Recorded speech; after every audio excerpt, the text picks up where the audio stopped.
नमस्कार। भोष परीक्षा मोर YouTube channel को आपण स्वागत जनाऊँगी। ए भिडियो रे आम आलोचना करवा जे उत्तर पश्चिम पाकिस्तान रे जो आतंकवादी एवं पुलिस मध्य जो घमाघट लड़े से जो 13 जन मृत्युवरण कर आलोचना करवा किंतु ता पूर्व मुझे अनुरोध करी भिडियोटी प्रथम शेष पर्यंत देखिए एवं लाइक शेयर सब्सक्राइब करने भूलिए कारण आप प्रत्येक सब्सक्राइब मत गोटे नूतन नूतन इन्स्पिरेसन जगुची जार फल नूतन नूतन तथ्य नहीं आपण सम्मुखें नूतन नूतन भिड उपस्थापन करने प्रयास लाଗୁଛି। तो ये आसतु आलोचना करबा आज विषय वस्तु उत्तर पश्चिम पाकिस्तान रो खाइबर पख्तूनखा प्रदेश रे अछि से प्रदेश रे एक पुलिस विद्यालय उपरे आत्मघाती आक्रमण पर 5 घंटा चली गुली विनिमय। 5 घंटार गुली विनिमय पर 3 जन आतंकवादी निपात होते घटनास्थल एवं गुली विनिमय 6 जन अतिरिक्त पुलिस कर्मचारी प्राण हर शनिवार दिन जहाँ पुलिस अधिकारी माने से उत्तर पश्चिम पाकिस्तान रो खाइबर पख्तूनखा प्रदेश रो पुलिस अधिकारी माने एटा परिप्रकाश करिसेंती। शुक्रवार राति रे डेरा इस्माइल खान जिलार एटा घटनाटी घटी डेरा इस्माइल खान जिलार पुलाची पुलिस तालीम केन्द्र उपरे। एई तालीम केन्द्रटी आपनकर किछि सहरर किछि दूर रे थिला एवं यार सौभाग्य नहीं जो आतंकवादी माने ताको आक्रमण करने बसिले से जो माने प्रायतः जहाँ कहुच्छी से ट्रेनिंग इंस्टीट्यूट रे से दिन 200 जन शिक्षार्थी प्रशिक्षार्थी शिक्षक एवं कर्मकर्ता माने 200 जन थिले। यारी परिप्रेक्षी यार सहयोग नहीं यार सुविधा सुजोग नहीं तांको निपात करने आतंकवादी माने से माने निजर जाल बिछेले एवं शुक्रवार दिन प्रतिशोधक मूलक प्रारंभिक भाव में जो युद्ध चलला पुलिस एवं आतंकवादी मान मध्य पाकिस्तानी पुलिस एवं आतंकवादी मान मध्य जो युद्ध चलला से युद्ध रे 3 जन आतंकवादी घटनास्थल माने आहत हेले निपात हेले एवं अन्य अन्य माने समस्ते कौन कले ना कंपाउंड भितर से जो अच्छी युद्ध शिखिया युद्ध जो इंस्टीट्यूट अच्छी तार भितर जो अच्छी जगह गुड़िक से लुचिकी रहीगले। तो यारी प्रेक्षी जो गोटे आरंभ है क्लीयरेंस ऑपरेशन बाहर यहाँ जो फोन करके जनागला प्रशासन को क्लीयरेंस ऑपरेशन करागला।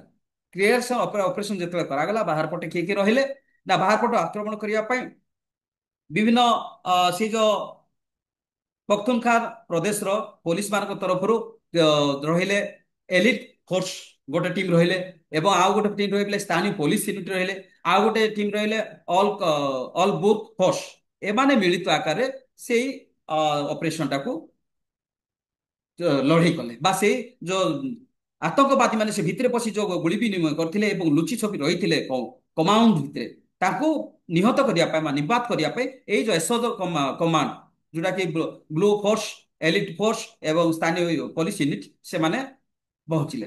तो घटनाटी केतले हेतिला ना घटनाटी आतंकवादी माने जतेबेले यही प्रतिष्ठान ये जो विद्यालय ट्रेनिंग इंस्टीट्यूट रो फाटक निकट में गोटे गाड़ी लगेदेले जो गाड़ी की विस्फोरक बोमा गुड़िक थिला जिते गाड़ी एक्सीडेंट करदे ट्रेनिंग इंस्टीट्यूट फाटक मुख्य फाटक से बड़ धरण गोटे विस्फोरण होगला एवं बड़ धरण जो गोटे विस्फोरण होगला विस्फोरण होगा फल आतंकवादी माने भितर पशिले एवं आखि बुझा माने गुली चालना कले।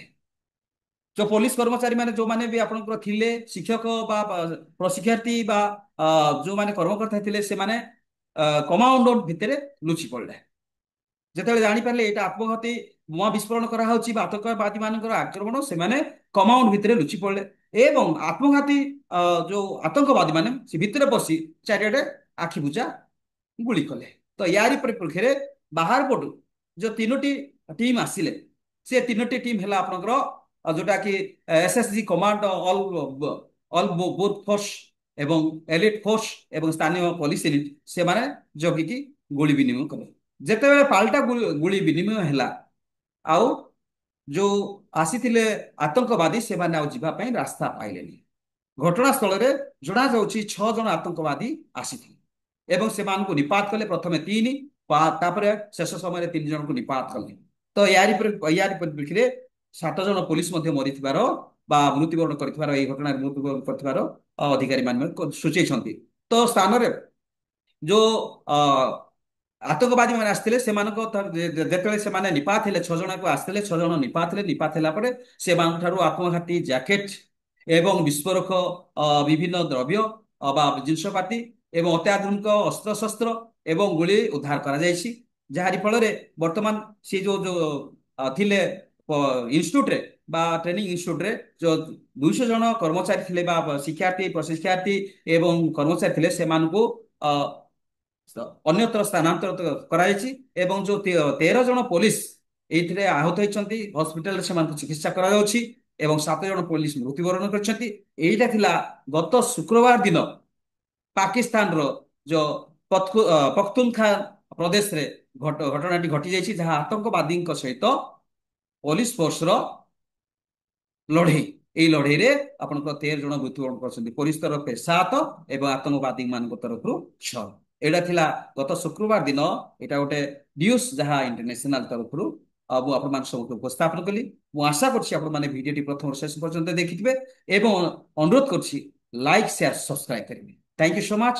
ନମସ୍କାର।